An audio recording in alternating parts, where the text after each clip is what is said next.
Es el momento exacto en el que saludamos a nuestro querido arquitecto, un gran aporte a este matinal, a la historia de nuestra región, de nuestras ciudades, ¿cierto? Luis de Almendray nos acompaña nuevamente y en esta oportunidad para homenajear a las grandes mujeres de la arquitectura. ¿Cómo estás, Luis? Muy buenos días, Cami. ¿Qué tal, chiquillos? ¿Cómo están? Bien, feliz pues, de estar compartiendo también este tema tan importante, apasionante, que también inspira a todos nosotros. Sí, pues nosotros estamos muy pegaditos aquí a lo que es nuestra pantalla, a lo que es obviamente este espacio para poder hablar de arquitectura, muchas obras que tal vez no sabíamos de quién eras y hoy día vamos a enterarnos de que fueron hechas por mujeres. Pero preguntarte brevemente, así como lo analizábamos el día de ayer, también en la arquitectura hubo muchas que tuvieron que ceder su nombre, tuvieron que ceder sus proyectos, generar seudónimos para poder ser reconocidas o que les autorizaran algún proyecto. Sí, como todo acto creativo, también estuvo contagiado con un machismo terrible durante principalmente las primeras décadas del siglo XX. La arquitectura no fue una carrera, digamos, para muchas mujeres, hasta mediados del siglo incluso. Costaba muchísimo para algunas entrar a la universidad, era otra época, y además el entorno de trabajo era bastante difícil, con muchas personas que no tomaban en serio a las mujeres solo por ser mujeres, en el sentido de proyectos arquitectónicos que lamentablemente no se pudieron construir o que quedaron relegados, digamos, al nombre del marido, al nombre de amigos, al nombre de compañeros. Por lo tanto, fue un momento bastante difícil, y no solamente en la arquitectura, sino también en toda la creación en general. Son muchas las historias de artistas, de músicas, de escritoras, de escultoras que tuvieron que atravesar un montón de baches para poder desarrollar su trabajo. Por supuesto, y tienes toda la razón, sobre todo en el aspecto creativo, que la mujer siempre estuvo relegada a ser solo musa inspiradora, ¿cierto? O algo así como un objeto de inspiración, más no la mente creativa, y hoy sabemos que eso claramente no es así. Y de hecho, tú nos traes un espacio especial, ¿cierto? Orientado a lo que fue ayer, el 8M, el Día Internacional de la Mujer, pero nos quedamos con las arquitectas, queremos conocer su trabajo. Cuéntanos un poquito de estas mujeres luchadoras, pioneras y que además han dejado un tremendo legado para las futuras generaciones arquitectónicas. Claro, porque de algún modo, si nos damos cuenta, la carrera de arquitectura como tal tiene bastantes años, no es una carrera nueva. Los arquitectos han estado por ahí dando vueltas desde hace mucho tiempo, varios siglos, pero la inserción de la mujer en la arquitectura es un proceso relativamente reciente. De hecho, la primera mujer arquitecta que se titula, digamos, conocida como propiamente tal, fue en 1890, que fue Sophia Hayden Bennett, que se titula como arquitecto del MIT en Estados Unidos, y que es un caso bien especial porque ella se puede considerar una pionera en el tema, primera mujer titulada del MIT, que es una institución prestigiosa en Estados Unidos de estudios de ingeniería, de arquitectura, por supuesto, y diseño. Y ella era chilena, nació en Chile, pero por motivos familiares se trasladó a Estados Unidos, donde estudió, pasó toda su infancia y adolescencia y estudió arquitectura, titulándose en 1890, lo cual fue un logro bastante grande para la época, por supuesto. Sí, claro, yo creo que es súper importante poder ir reconociendo también y ir destacando este trabajo que tú haces, de ir buscando también las fotos, que no creo que sea muy fácil, por ejemplo, conseguir esta. Bueno, afortunadamente en Estados Unidos han escrito muchísimo sobre Sophia Hayden Bennett, que pasó a ser un ícono de la emancipación femenina y del trabajo de las mujeres arquitectas, por supuesto. Por lo tanto, hay información de ella. No así, por ejemplo, lo ocurrido con las arquitectas en nuestro país, que ha sido bastante difícil eso. Sí, qué triste. Y esta mujer que, mira, nació en Chile y se fue para allá. Así que haciendo historia también, haciendo un poquito de patria, siendo de las primeras arquitectas de la historia en general. Pero vámonos a Chile en esta oportunidad, ¿cierto? Porque también tenemos a la que fue la primera arquitecta en nuestro país. La primera de nuestro país, y ojo, la primera de nuestro país fue en 1930, Dora Riedel, pero tema aparte, Sophia Hayden Bennett, si bien fue la primera mujer arquitecta del MIT, etcétera, etcétera, y podemos decir muchas cosas interesantes sobre eso, lamentablemente su carrera no pudo prosperar precisamente por el machismo imperante. No. Ella hizo un solo edificio que se llamó el Women's Building, que fue parte de una exposición universal que se demolió porque era un edificio temporal, pero más allá de eso no logró construir nada.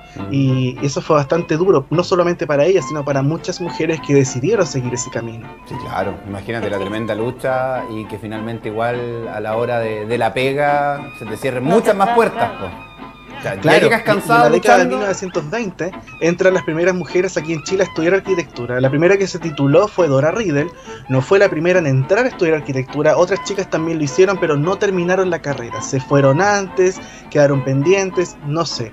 Y durante la década de 1930 empiezan a aparecer una tras otra, varios casos bien puntuales de arquitectas ya que se titulan en el año 1936, 37, 38. Oye, la cara enojado el de atrás. Ay, sí. Oye, pero qué bien verla ahí también entre todo este curso masculino, ¿cierto? Como tú bien dices, probablemente muchas de las mujeres que lograron entrar a la universidad en esta época, 1920, también tenían que truncar los estudios producto de los matrimonios, los embarazos, que era también parte de, ¿cierto? Porque acá no solo estamos analizando el trabajo de estas arquitectas o la valentía de haber entrado a estudiar, sino que también lo que pasaba en cada una de las épocas. Ayer hacíamos un poquito de eso, ¿cierto? Con algunas escritoras chilenas, otras de otros lugares, y que pasaba más o menos lo mismo. O sea, de partida, durante muchos años no podían ni siquiera acceder a la educación, y ya cuando podían hacerlo, también se veían coartadas un poquito por estas exigencias sociales de lo que tenía que hacer y ser una mujer. Exactamente. Y todas esas cosas se cuestionan en los años 30, empiezan a aparecer los movimientos feministas, aparece el MEMCH, el movimiento de emancipación de la mujer chilena, entonces, y aparecen también varias figuras como Elena Cafarena, como Laura Rodig, que fue esa escultora, pintora, ilustradora, educadora, que hace este diseño de panfleto que es tan icónico y que ya trascendió hasta el día de hoy, que sigue siendo pieza importante dentro de la reivindicación femenina, claro, y empieza el comentario sobre la aceptación de las mujeres en estos entornos de la arquitectura y la creación en general. O sea, estamos viviendo una época de cambios. Piensen que en 1934 una mujer ya puede votar en elecciones municipales. Claro, no fue hasta el 49 donde pueden votar en elecciones presidenciales, pero se estaban abriendo caminos. Y los movimientos sociales y obreros eran cada vez más fuertes, y por lo tanto, claramente el tema del feminismo y los derechos de la mujer empiezan a ser ya temas importantes, tomados con seriedad, tomados con altura de miras. Claramente en un mundo, en un país, mejor dicho, totalmente aún machista, aún lleno de prejuicios sobre el mismo tema. ¿Tuviste compañera de arquitectura, tú, Luis? Muchas, sí, muchas, sí. Qué bueno. Y era claramente... Y era obviamente algo que nos hacía muy discriminador en ese momento, o igual de todas maneras. Bueno, en la universidad, fíjate que claro, había una... Yo diría que tuve más compañeras, mujeres por supuesto, pero sí, hoy en día a nivel laboral y a nivel ya el mundo real de la arquitectura existen todavía varios problemas de brechas salariales, por ejemplo, inequidad en muchos aspectos, en consideraciones, en apreciación del trabajo. Lo he visto hasta en congresos, fíjense, de arquitectura, donde mujeres investigadoras a veces las hacen callar o la gente se ríe o no las toman en serio. Y aún existen esos machismos y micromachismos también presentes en la profesión.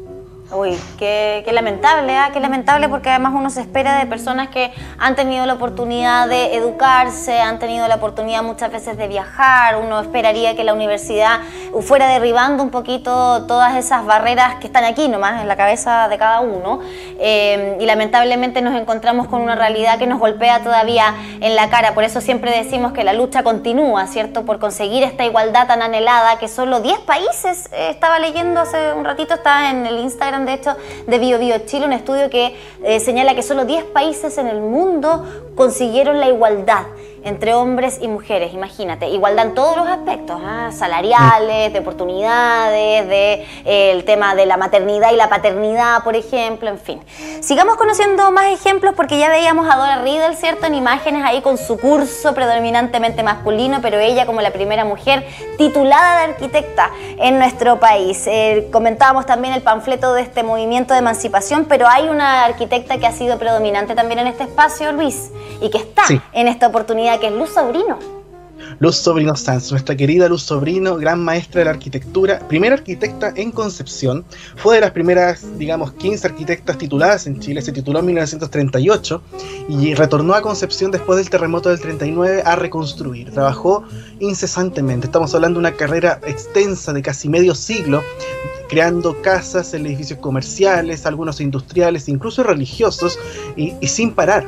O sea, estamos hablando de una mujer imparable que además trabajaba por sí sola, trabajaba como Luz Sobrino a secas, no estaba asociada a otro hombre en particular, y dejó una obra importante en Concepción, asociada al movimiento moderno, asociada a esta nueva imagen de ciudad que se imprimió en los años 40 y 50, muchos edificios de departamentos bajitos de 3 o 4 pisos, que eso es lo que estamos viendo en la imagen, y que además también fue parte de este momento histórico de la construcción de Concepción después del terremoto.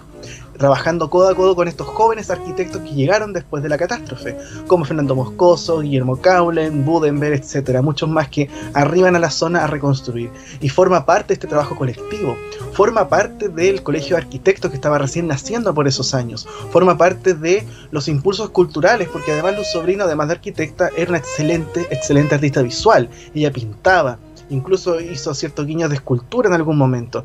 Una creadora notable, en múltiples sentidos. Sí, y bueno, sabemos que muchos de estos proyectos son contratados por privados. ¿Qué pasa dentro de lo público? ¿Se contrata a arquitectas mujeres? Bueno, en esa época me imagino que era más difícil. Sí, en ese momento, en todo caso, la situación del aparato público estaba principalmente dada por las cajas de habitación popular, por ejemplo. Después salió la Cordi y empieza a aparecer la mujer con fuerza. O sea, ya posteriormente, los años 50, 60 en adelante, la figura de la mujer en la arquitectura chilena también toca lo público. Ya en los años 60 nos encontramos con figuras como, por ejemplo, Ana María Barrenechea, pieza fundamental dentro de lo que eran las cajas de previsión y que además trabajó en vivienda social. Y ya a principios de los 70, en el gobierno de Salvador Allende, nos encontramos con figuras como Yolanda Schwartz, Ida Vera Almarza, gran arquitecta y detenida desaparecida también, y muchas otras más. Así que claro, ya después de mediados del siglo XX empieza a aparecer una figura cada vez más predominante en lo que es lo público, digamos, y el cuestionamiento por la vivienda aquí en este país. Hemos aprendido tanto contigo y eso, no solo sobre arquitectura, sino que también un poquito de cómo se va configurando la historia política, incluso de cada uno de los territorios que hemos conocido. Vayamos viendo un poquito de obras de Luz Sobrino, porque es así que están aquí todavía algunas de ellas, ¿cierto? Tú nos has enseñado, nos has mostrado cuáles son, pero siempre es bueno refrescar la memoria, porque uno ahora ve la ciudad con otros ojos. Vemos los ojos a través vemos la arquitectura a través de los ojos de Luis Almendray. Me encanta eso. Exactamente, y fíjense que, bueno, como les dije, Luz Sobrino trabajó por medio siglo, o sea, estamos hablando de 50 años de construcción, por lo tanto hay muchas obras de ella. Podemos estar horas, días hablando de eso, pero hay muchos edificios que son bien reconocidos. En calle San Martín, por ejemplo, edificios que están en calle Cochrane también, por supuesto, y que son parte del patrimonio arquitectónico penquista. Nos encontramos con el pasaje Portales, por ejemplo, que está ahí en pleno paseo peatonal, entre Castellón y Colo Colo, un pequeño pasaje que está ahí, digamos, que conecta con el Boulevard Gascón. Gran parte de esos edificios son de ella. Al fondo hay un monolito que recuerda incluso su obra, por lo tanto es una obra que es parte del cotidiano, de ambular diario por Concepción. Y además, por supuesto, toda la labor pictórica, o sea, trabajar haciendo exposiciones de pintura y cosas de ese tipo hasta sus últimos años. ¿Y qué pasó en los años 90 con Luz Sobrino? Bueno, ella falleció a finales de los años 90, pero además ella siguió trabajando como pintora, realizó exposiciones tanto en Concepción como en Santiago incluso. Ah, mira, interesante sí. La vida de Luz Sobrino, no solamente se remitió a lo que era la arquitectura, sino que también el arte en general. Ella fue la primera entonces acá en Concepción. Pero queremos conocer también un poquito de Inés Frey, que entiendo es la segunda, ¿cierto? La segunda arquitecta en nuestra ciudad, no por menos mérito, sino por un tema cronológico, ¿cierto? Y que además era activista. Bueno, muchas de estas mujeres fueron activistas. Luz Sobrino en los 70 fue defensora de los derechos humanos. Ella salía a marchar, salía a protestar justamente ya con una edad un poco avanzada, pero aún así lo hacía, tenía una convicción muy fuerte ella, al igual que Inés Frey, que fue activista política, asociada a los movimientos de izquierda de principio de las primeras décadas del siglo XX. Lo interesante de Inés Frey fue que fue compañera y amiga de Luz Sobrino, estudiaron juntas. Mira. Juntas se fueron a Europa a pasear y juntas también llegaron a Concepción a reconstruir. La diferencia es que Inés era de Santiago y Luz Sobrino era de Chihuayante, ella era oriunda de acá. Y Inés Frey es bien interesante la obra de ella, porque tanto Luz como Inés desarrollaron lenguajes modernos en la arquitectura, pero Inés fue mucho más allá.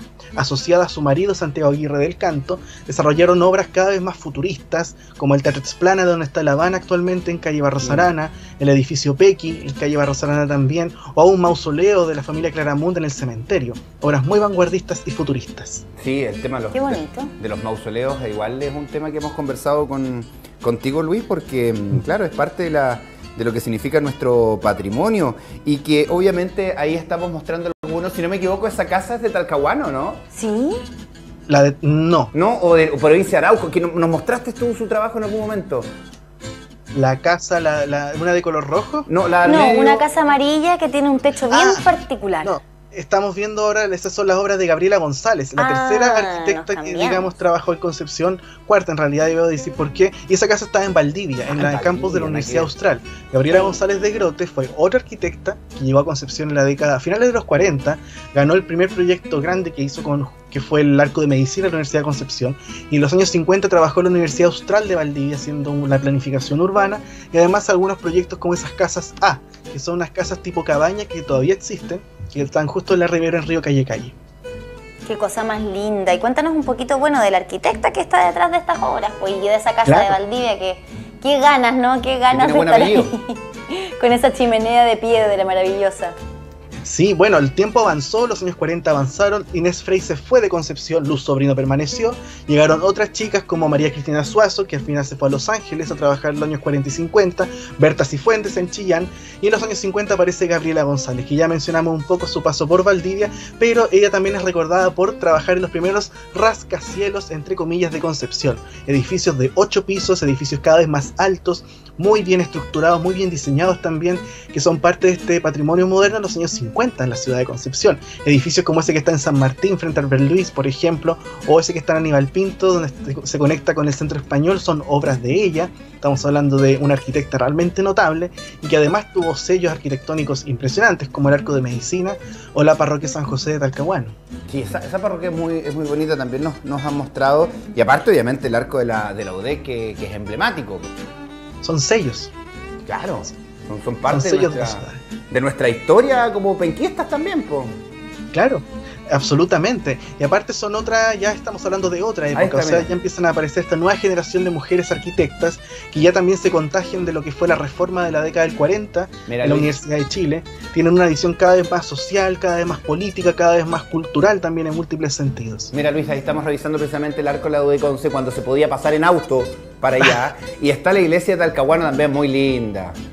La iglesia de Talcahuano, que es un proyecto colaborativo junto a Ernesto Vilches y Pedro Tagle, dos grandes arquitectos también, que eso es bien importante porque también estas nuevas generaciones de los años 50 les gustaba trabajar de manera asociativa, trabajaban siempre en conjunto, de a 2, de a 3, de a 4 o más incluso.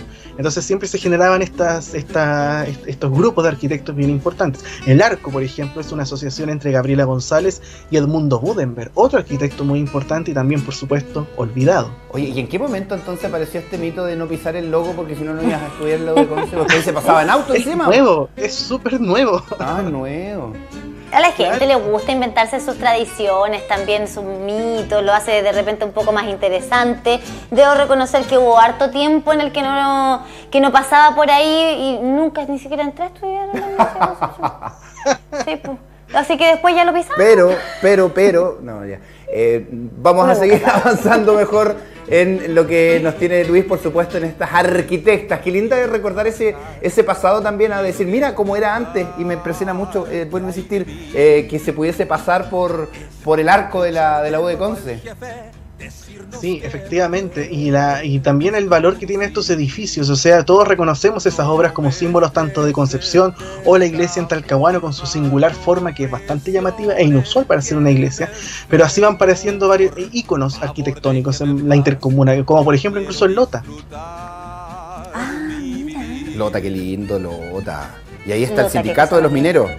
El Sindicato de los Mineros, una obra de mediados de la década del 50, que trabajó Carlos Marnes, de quien hablamos una vez, Maco Gutiérrez, de quien también hablamos otra vez, sí. Sergio Bravo, que es también arquitecto y cineasta, y por supuesto la arquitecta Betty Fishman Lohaus, una arquitecta que también salió de la Universidad de Chile, se tituló por aquellos años y que desarrolló una obra bien interesante después en Cuba, que tiene toda una carrera realizada en los años 70 en Cuba, también en la ilustración, también en el trabajo proyectual y de gestión en la Cormo aquí en Chile, al principio de los 70 haciendo viviendas sociales, poblaciones como Cuatro Álamos, por ejemplo, en Santiago, pero que aquí en la zona también dejó su huella a través del sindicato minero. Esta foto que estamos viendo es de Betty haciendo el discurso cuando se puso la primera piedra de la construcción del edificio. Y todo lo que implicó esa obra arquitectónica, porque, ojo, es un edificio moderno que es muy interesante desde el punto de vista arquitectónico, pero también desde un punto de vista simbólico, ya que fue financiado por los mismos mineros. Ah, qué lindo eso, qué lindo ese detalle, porque en el fondo, claro, cobra todo otro significado, ¿cierto? La construcción de un edificio tan monumental como el que estamos viendo en imágenes, de lo que ahora quedan los restos, ¿cierto? Pero que siguen causando esa impresión tremenda. Pero claro, aquí hay un trabajo de todo el sindicato, ¿cierto? Acá hay un trabajo de la comunidad, en el fondo, porque Lota entera prácticamente dependía de esta actividad, ¿cierto? Por lo tanto, me imagino que ahí tiene que haber un discurso cargado de emoción también, de mucho sentimiento. Claro, un edificio que fue ocupado para múltiples usos. Estuvo Violeta Parra, Margot Loyola, Pablo Neruda, estuvieron ahí, Patricio Mans. Entonces estamos hablando de que es un edificio que además tiene una carga histórica cultural muy importante. Y la misma obra de Betty, que después ya se va a Cuba, trabaja allá, vuelve a Chile, después se va a Cuba nuevamente en el exilio, y después tiene toda una carrera muy interesante también. Y aparte, una arquitecta que es realmente generosa, que aprovecho de mandarle muchos saludos. Ella vive en Santiago actualmente, que ha sido un pilar fundamental para todas las investigaciones de historia arquitectónica de Concepción también. No, qué bueno. Qué bueno el poder hoy día repasar la historia arquitectónica hecha por mujeres y que obviamente conocer también quiénes están detrás de esos lugares que pasamos, nosotros que vemos, pero que no sabemos quiénes finalmente lo sacaron desde aquí, desde su cabeza, desde su imaginación, y lo llevaron a la realidad, como lo hace Luis de Almendray también, como siempre, acá en Matinal Nuestra Casa. Muchísimas gracias, Luis. No, a ustedes, y un saludo muy grande quiero mandarle a la arquitecta Rebeca Hurtado, que ella es nuestra presidenta del Comité de Género del Colegio de Arquitectos de Chile, un nuevo comité que acaba de nacer, que va a ver todos los temas relacionados con diversidad, con género, en la ciudad por supuesto, y todas las temáticas que están tan hoy en día, que estamos discutiendo sobre todo lo que tiene que ver con vivienda, dignidad, etcétera. Así que un saludo muy grande a ella y a todas las arquitectas que han colaborado también, a las grandes maestras Betty Fishman, que ya mencioné, Ana Dalorzo y Sonja Friedman, que han ayudado muchísimo a este proyecto a lo largo de estos años. Qué lindo, qué bueno que se hagan ese tipo de iniciativas y se lleven a cabo. Historia Arquitectónica Concepción, ahí están las redes sociales, está el sitio web. Un abrazo grande, Luis, que estés muy bien, nos vemos en la próxima. Ustedes también, chiquillos, cuídense, nos vemos. Chao, chao. Y buen año universitario en realidad.